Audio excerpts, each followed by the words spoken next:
ഹോജയ്ക്ക് 2 സ്ത്രീകളെയും ഒരുപോലെ ഇഷ്ടമാണ്. ആരെ വിവാഹം കഴിക്കണമെന്ന കാര്യത്തിൽ ചിന്താക്കുഴപ്പവുമുണ്ട്. അവർ 2 പേരും കൂടി ഒരു ദിവസം അദ്ദേഹത്തിൻ്റെ അടുത്ത് ഒരുമിച്ചെത്തി തങ്ങളിൽ ആരെയാണ് കൂടുതൽ ഇഷ്ടമെന്ന് ചോദിച്ചു. മറുപടി പറയാതെ ഒഴിയാൻ ശ്രമിച്ച അദ്ദേഹത്തോട് സുന്ദരിയായ ആദ്യ സ്ത്രീ ചോദിച്ചു, ഞങ്ങൾ 2 പേരും കൂടി പുഴയിൽ വീണാൽ നിങ്ങൾ ആരെ രക്ഷിക്കും? അപകടം മണത്തറിഞ്ഞ ഹോജ 2ാമത്തെ സ്ത്രീയോട് ചോദിച്ചു, താങ്കൾക്ക് നീന്തൽ അറിയാമല്ലോ അല്ലേ? പ്രത്യുത്തരമില്ല. പ്രതികരണ രീതിയാണ് മറുപടി.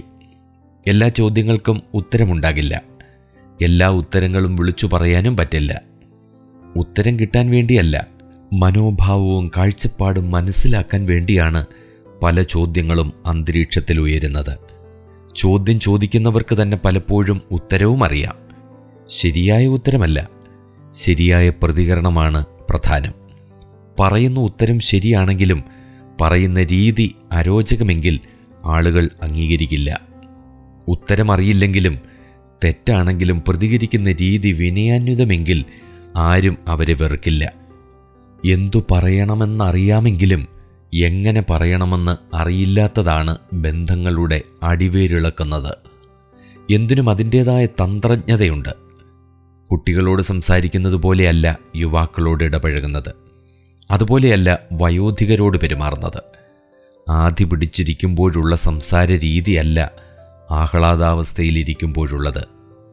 സാഹചര്യങ്ങൾക്കും ആളുകൾക്കും അനുസരിച്ചു പെരുമാറാൻ അറിയുന്നവർ ഏത് അപ്രതീക്ഷിത സന്ദർഭത്തെയും പതറാതെ നേരിടും. കലഹസാധ്യതയാണ് സംവാദങ്ങളിൽ ഒളിഞ്ഞിരിക്കുന്ന അപകടം. പരസ്പരം പറയുന്ന കാര്യത്തിലും രീതിയിലും പൊരുത്തക്കേടുകൾ ഉണ്ടാകുക സ്വാഭാവികമാണ്. അത്തരം നിമിഷങ്ങളെ കൈപ്പിടിയിൽ ഒതുക്കുന്നതിനാണ് മിടുക്ക്. അനുദിന സംഭാഷണങ്ങളിലെ അനാവശ്യ സംഘർഷങ്ങൾ മുഴുവൻ അനാരോഗ്യകരമായ പ്രതികരണങ്ങൾ മൂലമുണ്ടാകുന്നതാണ്. എല്ലാ ചോദ്യങ്ങൾക്കും ഉത്തരം നൽകണം. ഉരുളയ്ക്കുപ്പേരിയാകണം മറുപടി. ആരും പരത്തുന്ന അപവാദങ്ങൾക്ക് മുൻപിൽ കീഴടങ്ങരുത്.